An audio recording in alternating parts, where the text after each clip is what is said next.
እንዳንተ አይነት ሰዎች እዚህ ለመማር ምን አቅም አላችሁ? በየቀኑ ፊታችሁን ይዛችሁ ትመጣላችሁ። ስለ አቅም አታውሪ። አንቺ የከፈልሽውን ያህል እኔም ከፍያለሁ። ክፍያ ስለከፈልክ ብቻ ደረጃ አይለወጥም።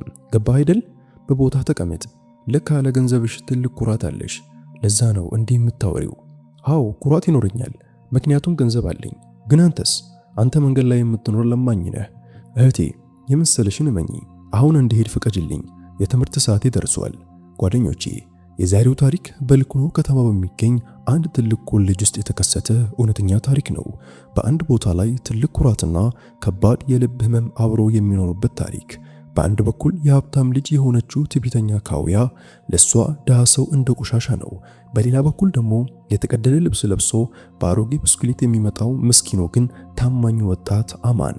በእነዚህ ሁለት ሰዎች ህይወት ውስጥ አንድ ቀን ትልቅ ችግር መጣ። አንድ መጥፎ ክስ ዝምተኛውን ወጣት ለዘላለም አራቀው። ካውያ ለአንድ ድሃ ትክክለኛ ቦታውን ያሳየችው መስሏት ነበር። ነገር ግን ከጥቂት ቀናት በኋላ እውነቱ ሲታወቅ የካውያ ልብ በድንጋጤ ተመታ። አንድ ጊዜ የተሰበረ ኩራትና የጠፋ ህይወት በይቅርታ ብቻ ሊመለስ ይችላልን? ጓደኞቼ ይህ ታሪክ ልባችሁን ሊነካው ስለሚችል ቻናሉን ሰብስክራይብ በማድረግ ቪዲዮንም ላይክ በማድረግ ጀምሩት። ይህን ታሪክ ከየትኛው የዓለም ሀገር ሆናችሁ እየተመለከታችሁ እንደሆነ ኮሜንት ስር አስቀምጡልን። አሁን ወደ ታሪኩ እንሂድ። በልኩኖ ቅዝቃዜ መካከል የሚገኘው ሮያል ሄሪቴጅ ኮሌጅ የከተማው ኩራት ነበር። ይህ ተራ ቦታ አልነበረም። በዚህ ኮሌጅ ውስጥ መግባት የሚችሉት በጣም ሀብታም የሆኑ ሰዎች ብቻ ነበሩ። በየቀኑ ጠዋት ከኮሌጅ ውጭ ውድ መኪኖች ይሰለፋሉ። በግቢ ውስጥ የውድ ሽቶዎች መዓዛ፣ የሀብታምነት ኩራት በግልጽ ይታያል። የዚህ ሁሉ ንግሥት ካውያ ነበረች። ካውያ በውበቷና በኩራቷ በኮሌጅም ትታወቃለች። የከተማዋ ትልቁ ባለ ሀብት ልጅ መሆኗ ሁሉ ነገር በእጇ ያለ ይመስላታል። በቀይ መኪናዋ ስትመጣ ተማሪዎች ሁሉ እሷን ያያሉ። ውድ ልብሷና ባህሪዋ ማንኛውንም ሰው ዝቅ አድርጋ እንድታይ ያደርጋታል። እነ ካውያ በኮሌጅ ውስጥ ያላቸው ሥራ ሀብታቸውን ማሳየት፣ ድሃ ተማሪዎች ላይ ማሾፍ የሆኑ ጓደኛ ቡድንም ነበራት። ነገር ግን በዚህ ኮሌጅ ውስጥ ከሁሉም የተለየ አንድ ወጣት ነበር። ስሙ አማን ይባላል። አማን ወደ ኮሌጁ ሲመጣ የብስክሌቱ ድምፅ ከሩቅ ይሰማ ነበር። ብስክሌቱ በጣም ያረጀና ያዛገ ነበር። መቀመጫው ተቀዶ ቢጫው ስፖንጅ ወጥቷል። የአማን ልብሶች ሁል ጊዜ ያረጁ ናቸው። ቀለሙ የጠፋ ሰማያዊ ሸሚዝና የተቦጫጨቀ ሱሪ ይለብሳል። ጫማዎቹ አልቀው በክር በማሰር ነበር የሚለብሳቸው። ጸጉሩ ሁል ጊዜ የተዘበራረቀና አይኖቹ ስር ጥቁር ምልክት ነበረባቸው፣ ልክ ለብዙ ቀናት እንዳልተኛ። ነገር ግን የአማን አይኖች ውስጥ ትልቅ ዝምታ ነበር። ብዙ ነገር መናገር የሚፈልግ ግን የማይናገር ትልቅ ሐዘን። ብስክሌቱን በውድ መኪኖች መካከል ደግፎ ያቆማል። አማን ሲመጣ ካውያና ጓደኞቹ ሊሳለቁበትም ይጠብቁታል። ራሁል የተባለ ልጅ አንተ ቆሻሻ ሰብሳቢ፣ ዛሬ የቆሻሻ ዋጋ ስንት ነው ይለዋል። ሁሉም ይስቃሉ። አንዳንዶቹ ደግሞ ይህንን አሮጌ ብስክሌት ለምን አትጥለውም ይሉታል። አማን ለማንም መልስ አይሰጥም ነበር። ዝም ብሎ ወደ ክፍሉ ይሄዳል። ይህ ዝምታው ካውያን የበለጠ ያበሳጫታል። እንዲህ ያለ ደሃ ልጅ እንዴት እንዲህ ዝምተኛ ሊሆን ይችላል? ለምን አያፍርም ብላ ታስባለች። ካውያም እንዲህ ያሉ ለማኞች ወደ ኮሌጃችን መግባት የለባቸውም ትል ነበር። ቀናት አለፈ። አማን ከማንም ጋር አያወራም። በክፍል ውስጥ መጨረሻ ወንበር ላይ ይቀመጣል። ትምህርቱን ይከታተላል። እንደተለቀቀ ደግሞ በፍጥነትም ይወጣል። ከየት እንደሚመጣ የሚያውቅ የለም። ሌሎች ተማሪዎች ውድ ምግቦች ሲበሉ አማን ከቧንቧ ውሃ ጠጥቶ ረሃቡን ያስታግሳል። ከዛም ከዛፍ ስር ተቀምጦ በአሮጌ ደብተር ላይ ይጽፋል። የካውያ ጓደኞች አማንን ብዙ ጊዜ ያስቸግሩታል። የብስክሌቱን ጎማ አየርም ያስተነፍሱበታል። በመጽሐፍ ላይ ውሃ ያፈሳሉ። ነገር ግን አማን አይቆጣቸውም። ዝም ብሎ ይሄዳል። ይህ ዝምታው ለሰዎች ግራ የሚያጋባ ነበር። ነገር ግን ማንም ወደ ልቡ ውስጥ ለማየት አልሞከርም። ከዛም ሁሉም ነገር የለወጠ ያ መጥፎ ቀንም መጣ። የኮሌጅ በዓል ቀርቧል። ግቢው በአበቦችም አጊጧል። ሁሉም ደስተኞች ነበሩ። ካውያ በዛ ቀን በጣም ቆንጆ ነጭ ልብስ ለብሳ ነበር። ሁሉም እሷን ያያሉ። ካውያ ከጓደኞቹ ጋር ስትስቅ አማን አለፈ። የዛሬው የአማን ሁኔታ በጣም ያሳዝን ነበር። ልብሱ በጭቃ ተበክሏል፣ ፊቱም ገርጥቷል፣ በከፍተኛ ትኩሳት ይንቀጠቀጣል። ለመራመድ እየተቸገረ ነበር። በእጁ ፋይል ይዞ ወደ ርዕሰ መምህሩ ቢሮ ይሄዳል። አማን እየተንገዳገደ አይኑ ላይ ጨለማ እየመታበት ነበር። ልክ በካውያ አጠገብ ሲያልፍ በድካም ምክንያት ወድቆ በካውያ ነጭ ልብስ ላይ ጭቃ ማረፈ። በድንገት ሁሉም ዝም አሉ። ካውያ ልብሷን አየች። ከዛም የወደቀውን አማንም አየች። በጣም ተቆጣች። አማን ደነገጠ። ፋይሉን እየሰበሰበ ይቅርታ አላየውሽም፣ ጤናዬ ደህና አይደለም አለ። ግን ካውያ አልሰማችም። ጓደኞቿ አማንን ከበቡት። ካውያ እንዴት ወደኔ ትቀርባለህ? እንዳንተ ያሉ ሰዎች እዚህ መግባት የለባቸውም።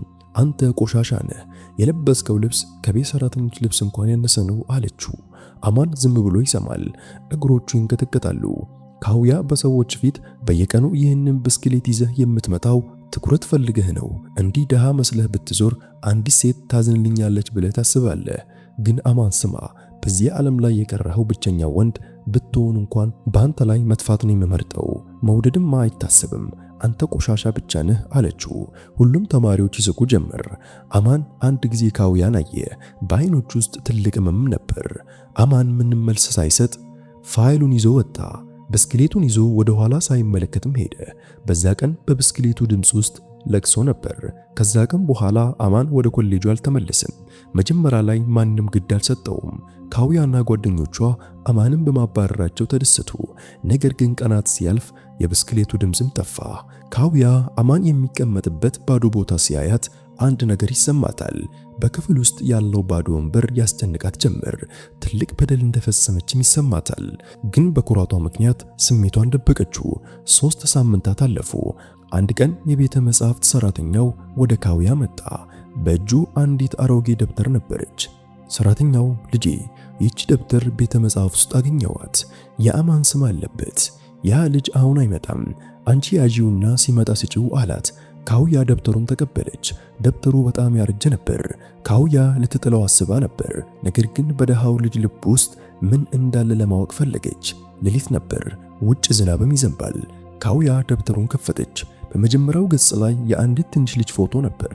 ሕፃኗ ቆንጆ ናት፣ ነገር ግን በፊቷ ላይ ህመም ይታያል። ከፎቶው ስር እህቴ ሴኒያ ተብሎ ተጽፏል። ካውያ ገጹን ስትገልጠው የእያንዳንዱ ወር በጀት ተጽፏል። የቤት ክራይ 500፣ የመድኃኒት 2500፣ የአባቴ ዕዳ 1000 እና መጨረሻ ላይ ለኔ ምግብ 10 ብር ብሎ ተጽፏል። ካውያ ደነገጠች። ቀጣዩን ገጽ ገለጠች።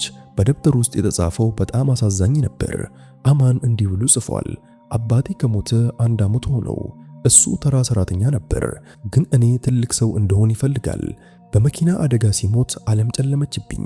ዘመዶች ጥለውን ሄዱ። አባቴ ለሕክምና ዕዳ ጥሎብን ነበር። ዕዳውን ለመክፈል ቤታችንን ሸጥኩ።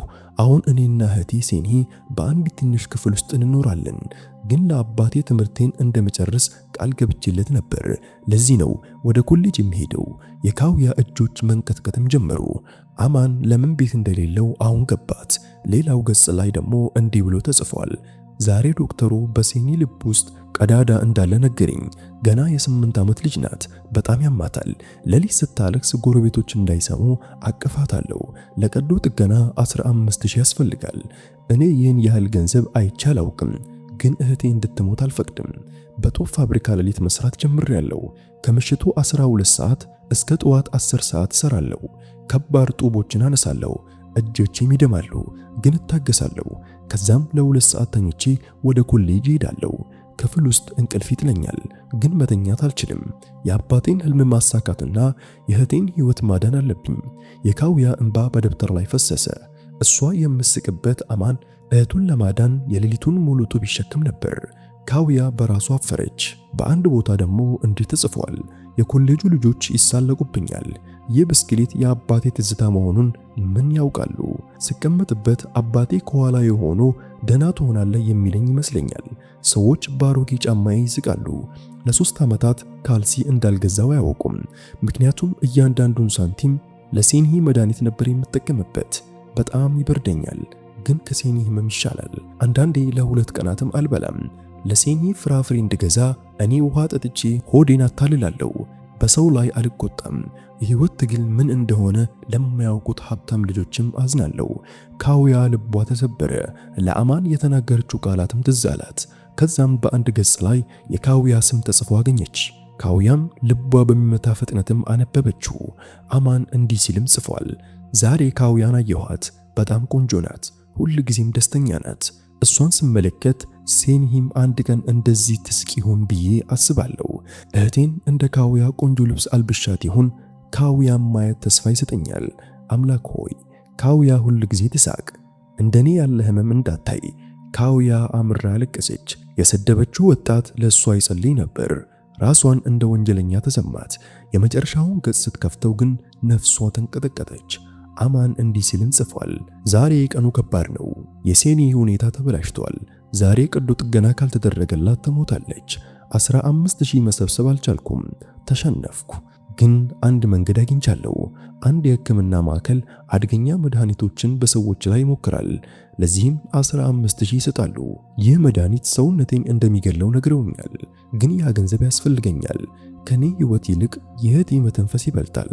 ዛሬ ለመጨረሻ ጊዜ ወደ ኮሌጅ ሄጄ ነበር፣ የአባቴን ህልም የጀመርኩበትን ቦታ ለማየት። ፕሮጀክቴን ለርዕሰ መምህሩ ሰጥቻለሁ። በከፍተኛ ትኩሳት እየነደድኩ ነበር። በድንገት ወደቅኩና በኔ ምክንያት የካውያ ልብስ ተበላሸ። በጣም ሰደበችኝ፣ ቆሻሻ ማለችኝ። እኔ ለመውደድ ጊዜ ያለኝ የመሰላት መሆኑ አሳዘነኝ። በልቤ ውስጥ የእህቴ ህመም ብቻ እንዳለ አታውቅም። ዛሬ ከኮሌጅ ለዘላለም እየሄድኩ ነው። ዛሬ ሌሊት ያ አደገኛ ሙከራ ይደረግብኛል። ምናልባት ተመልሼ አልመጣም። ከሞትኩ አምላክ ሆይ እህቴን ብቻ ፈውሳት። የደብተሩ ግማሽ ገጽ ባዶ ነበር። ካውያ ወለል ላይ ወድቃ ማለቀሰች። ትቢቷና ሀብቷ ሁሉ በዛ ደብተር ፊት ምንም ነገር ሆነ። ደሃ የመሰላት ወጣት ለእህቱ ሲል ህይወቱን ሊሰጥ ነበር። ምን አደረኩ? አምላክ ሆይ ምን አደረኩ? ካውያም እንደዛ እያለች ትጮኻለች። ሌሊቱን ሙሉ ስታለቅስ አድራ ንጋቱን ጠበቀች። አማንን ማግኘት አለባት። ይቅርታ መጠየቅም አለባት። ከእህቱ ሕክምና የምትችለውን ሁሉ ለማድረግ ወሰነች። አንድ ጊዜ ብቻ አማንን ብታገኘው። ማለዳ ላይ ካውያ ወደ አማን ቤት ሄደች። በጣም ደሃ ሰፈር ነበር። መኪናዋ መግባት ስላልቻለ በእግሯ ሄደች። በጭቃው ውስጥ አልፋ የአማን ቤትም ደረሰች። በሩ ክፍት ነበር። ከውስጥ የለቅሶ ድምጽም ይሰማል። የካውያ እግሮችም ደነዘዙ። ወደ ውስጥ ስትገባ ወለል ላይ ነጭ ጨርቅም ተዘርግቷል። አንዲት ትንሽ ልጅ ተቀምጣ ታለቅሳለች። እሷ ሴኒ ነበረች። ሴኒ የአማንን ሹራብ አቅፋም ታለቅሳለች። ካውያ ግድግዳው ላይ የአማንን ፎቶ አየች። ፎቶ ላይ አበባ ተቀምጧል። ካውያ መሬት ከስሯ የተሰረቀ መሰላት። የእንባ ጎርፍም ፈሰሰ። አንዲት አሮጊት ከአማን ኮሌጅ ነው የመጣሽው፣ ለእህቱ ሲል ህይወቱን ሰጠ አለቻት። ካውያ በለቅሶ ምን ሆነ ብላ ጠየቀች። አሮጊቷ ለሴኒ ሕክምና ገንዘብ ፈልጎ አደገኛ መድኃኒቶችን በሰውነቱ ላይ እንዲሞከር ፈቀደ። ያ መርዝ ደግሞ ውስጡ ተሰራጨ። ገንዘቡን ይዞ ቤት ሲመጣ ከአፉ ደም ይወጣ ነበር። ገንዘቡን ሰጥቶኝ በዛው ሌሊት ሞተ። ዛሬ ሴኒ ተረፈች፣ ግን አማን ሄደ አለቻት። ሴኒ ወንድሜን አምጡልኝ እያለችም ታለቅሳለች። ካውያ ወለል ላይ በጉልበት ወድቃ አለቀሰች። በህይወቷ እንዲህ ተሰምቷት አያውቅም። ለአማን ሞት ተጠያቂ እሷ እንደሆነችም ተሰማት። በዛ ቀን አማንን ረድታው ቢሆን ኖሮ ዛሬ በህይወት ይኖር ነበር። ካውያ እያለቀሰች ከክፍሉ ወጣች። ውጭ ያቺ ያረጀች ብስክሌት ቆማለች። ካውያ የብስክሌቱን እጅ ታነክታ አለቀሰች። ይቅር በለኝ አማን እያለችም ጮኸች። ግን አማን የሚሰማት ቦታ አልነበረም። አማን ሄዷል፣ ግን ለካውያ ትልቅ ትምህርትም ሰጥቷታል። ከዛ ቀን በኋላ ካውያ በዛ ውድ መኪና አልተቀመጠችም። ውድ ልብሷን ለድሆችም ሰጠች። ሴኒን እንደ ልጇ አሳደገቻት። በሴኒ ውስጥ አማንን ለማየት ትሞክራለች። ነገር ግን ጸጸቷ እስከ ዕለተ ሞቷ አብሯትም ኖረ። ጓደኞቼ፣ እኛ ሰዎችን በልብሳቸው ወይም በሁኔታቸው እንመዝናለን፣ እንስቅባቸዋለን። ነገር ግን ያ ሰው ምን አይነት ህመም ተሸክሞ እንደመጣ አናውቅም። የተቀደደ ጫማ የለበሰው ሰው ለቤተሰቡ ብሎ ብዙ የደከመ ሊሆን ይችላል። በሰው ላይ መሳቅ ቀላል ነው፣ ግን የሰውን ህመም መረዳት ከባድ ነው። አማን ለማኝ አልነበረም፣ ለእህቱ ሲል ራሱን የሰጠ ትልቅ ወንድም እንጂ። በሚቀጥለው ጊዜ በአንድ ደሃ ላይ ስታሾፉ በዛ ፊት ጀርባ ያለውን ህመም ለማሰብ ሞክሩ። የዛሬው ታሪካችን ይህን ይመስል ነበር። ታሪኩ ትልቅ ትምህርት እንደሰጣችሁ ተስፋ ይኖረኛል። በሌላ ታሪክ እስከምንገናኝ እስከዛው ድረስ ይህን ቪዲዮ ላይክ በማድረግ ለሌሎች ሰዎች ሼር ማድረግ አትርሱ። በቀጣይ ታሪክ እስከምንገናኝ አሰላሙ አለይኩም ወራህመቱላሂ ወበረካቱ።